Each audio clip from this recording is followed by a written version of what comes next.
नमस्कार दोस्तों, आज हम बात करेंगे 207 सीआरपीसी के बारे में। मेरे एक सब्सक्राइबर ने मुझसे पूछा था कि सर मेरे खिलाफ थाने के अंदर झूठी एफआईआर दर्ज हो गई, मेरे घर वालों के नाम उसके अंदर डाल दिए। अब किन धाराओं के अंदर वो एफआईआर दर्ज हुई है और किस किन लोगों के उसके अंदर नाम डाले गए हैं, तो इस चीज का पता लगाने के लिए एफआईआर की कॉपी हम कहां से प्राप्त करें, कैसे मिलेगी, तो इसी के ऊपर यह वीडियो बनाया गया है। मैं हूं एसके खंडेला, आप देख रहे हैं लीगल बाबा खंडेला।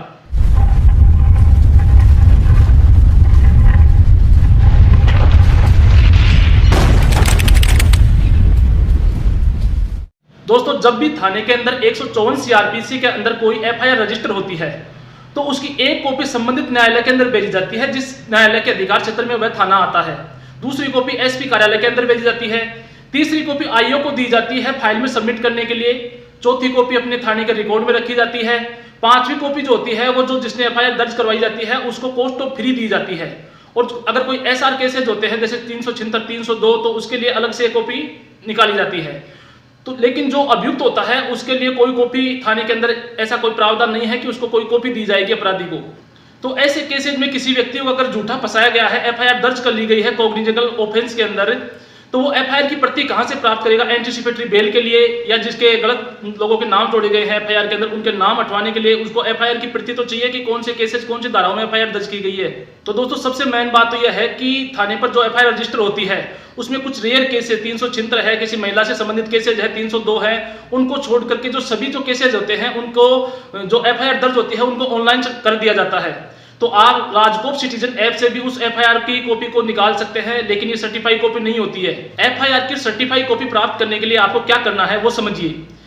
देखिए, थाने से 157 सीआरपीसी के अंदर एफआईआर की एक कॉपी एफआईआर रजिस्टर होते ही तुरंत संबंधित न्यायालय के अंदर भेजी जाती है। आप उस संबंधित न्यायालय के अंदर जाकर किसी वकील से मिलिए या सीधे मुंशी से मिलिए, वहां जाकर के बताइए कि इस थाना के अंदर मेरे खिलाफ या मेरे घर वालों के खिलाफ इन लोगों ने एफआईआर दर्ज करवाई है, तो उसकी कॉपी की आवश्यकता है। तो वहां आपसे एक फार्म भरवाया जाएगा और फार्म भरवाए जाने के बाद जो एफआईआर रजिस्टर की गई संबंधित थाना में उसकी एक कॉपी मिल जाएगी जिसके ऊपर मजिस्ट्रेट साहब के साइन होंगे और न्यायालय की मोहर लगी होगी। ये एक सर्टिफाइड कॉपी होती है जिसके ऊपर न्यायालय की मोहर लगी होती है, मजिस्ट्रेट साहब के सिग्नेचर इसके ऊपर होते हैं। इसको एंटीसिपेटरी बेल के लिए कोर्ट ऑफ सेशन और हाई कोर्ट के अंदर लगा सकते हैं और इसमें कौन कौन से सेक्शन लगाए गए हैं, किन किन लोगों के नाम है वो आप इसमें देख सकते हैं। इसके बाद बात करते हैं दोस्तों 207 सीआरपीसी के बारे में। जो अभियुक्त होता है, एक्यूज होता है, उसके अधिकार उसमें दिए होते हैं। यानी जैसे ही आपके खिलाफ चार्जशीट न्यायालय के अंदर पेश की जाती है तो आपका अधिकार होता है कि न्यायालय जो है उस चार्जशीट के कुछ डॉक्यूमेंट्स आपको निःशुल्क उपलब्ध करवाएगा। आप अपने वकील के मार्फत वो जानकारी प्राप्त कर सकते हैं। वो डॉक्यूमेंट्स कौन से होंगे? उसमें होगी पुलिस रिपोर्ट कि ये एलिगेशन आपके ऊपर लगाए गए हैं, ये धाराएं पुलिस ने आपके ऊपर चालान के अंदर लगाई गई हैं, तो पुलिस रिपोर्ट मिलेगी आपको। इसके अलावा एफआईआर की कॉपी होगी उसके अंदर। 161 के बयान जो लिए गए हैं वो 161 के बयान भी उसके अंदर आपको मिलेंगे।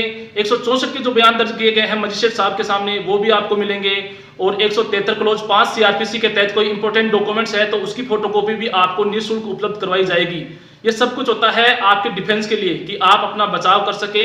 इसके लिए ये डॉक्यूमेंट्स जो होते हैं 207 सीआरपीसी के तहत आपको चालान पेश करने के बाद निःशुल्क उपलब्ध करवाए जा सकते हैं। दोस्तों, जब भी आपका चालान पेश किया जाता है उस समय से लेकर के जजमेंट तक एक ऑर्डर शीट मेंटेन की जाती है जिसमें गवाहों के बयान हो गए, जब तारीखें आ रही है उस समय से लेकर के उसमें क्या क्या कार्रवाई की गई, एक ऑर्डर शीट कोर्ट के द्वारा मेंटेन की जाती है।